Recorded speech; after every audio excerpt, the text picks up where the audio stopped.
26শে জুলাই 2025 জাপানের এক চিড়িয়াখানায় জন্ম নেয় এক ছোট্ট প্রাণ। তার ওজন ছিল মাত্র 500 গ্রাম।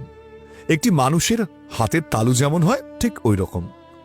কিন্তু জন্মের পরেই শুরু হয় তার জীবনের সবচেয়ে বড় লড়াই। এই ছোট্ট জাপানি ম্যাকাক বানরটির নাম পাঞ্চকুন। তার মা তাকে গ্রহণ করেনি। প্রথমবার মা হওয়ার অভিজ্ঞতা, আর সেই অভিজ্ঞতার মূল্য দিতে হয়েছিল এই ছোট্ট শিশুটিকে।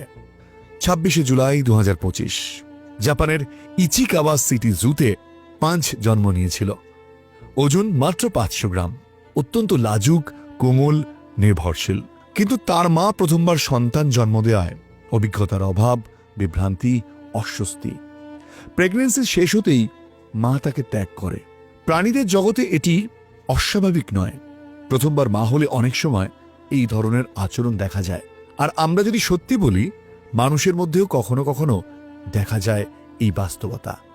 অভিজ্ঞতার অভাব, মানসিক প্রশস্তির ঘাটতি, আর তার ফল ভোগ করে একটি নির্দোষ জীবন। পাঞ্চ জন্মের মুহূর্ত থেকেই একা হয়ে যায়। চিড়িয়াখানার কর্মীরা দ্রুত বুঝতে পারেন এই 500 গ্রামের প্রাণীটিকে বাঁচাতে হলে শুধু দুধ খাওয়ালেই হবে না, তাকে দিতে হবে উষ্ণতা, নিরাপত্তা, মায়ের মতন একটা অনুভূতি। তখন তারা একটি বড় স্টাফড উরাংউটান খেলনা এনে দেন। অবিশ্বাস্য হলেও সত্যি, পাঞ্চ সেই খেলনাটিকে বুকে জড়িয়ে ধরে। ঘুমের সময় সেটি পাশে রাখে। ভয় পেলেও আরও শক্ত করে আঁকড়ে ধরে, যেন সেটাই তার মা। পাঞ্চের এই আবেগঘন মুহূর্তের ছবি ও ভিডিও বিশ্ব জুড়ে এই মুহূর্তে ভাইরাল হচ্ছে। মানুষ দেখতে পাচ্ছেন একটি ছোট্ট প্রাণ কিভাবে নিজের মতন করে বাঁচার পথ খুঁজে নিচ্ছে। হাজার হাজার মানুষ চিড়িয়াখানায় আসছে তাকে দেখতে। সোশ্যাল মিডিয়ায় ছড়িয়ে পড়ছে সহানুভূতির ঢেউ।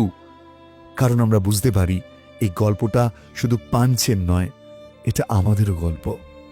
শিশুরা জন্মগতভাবেই নিরাপত্তা খোঁজে, মানুষ হোক বা প্রাণী। মায়ের শরীরের স্পর্শ শিশুর মস্তিষ্কে নিরাপত্তার সংকেত দেয়। যখন সেই স্পর্শ থাকে না, মন বিকল্প খুঁজে নেয়।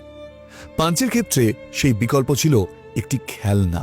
এটি শুধু কাপড় আর তুলো নয়, এটি তার নিরাপত্তা, তার মানসিক বেঁচে থাকা।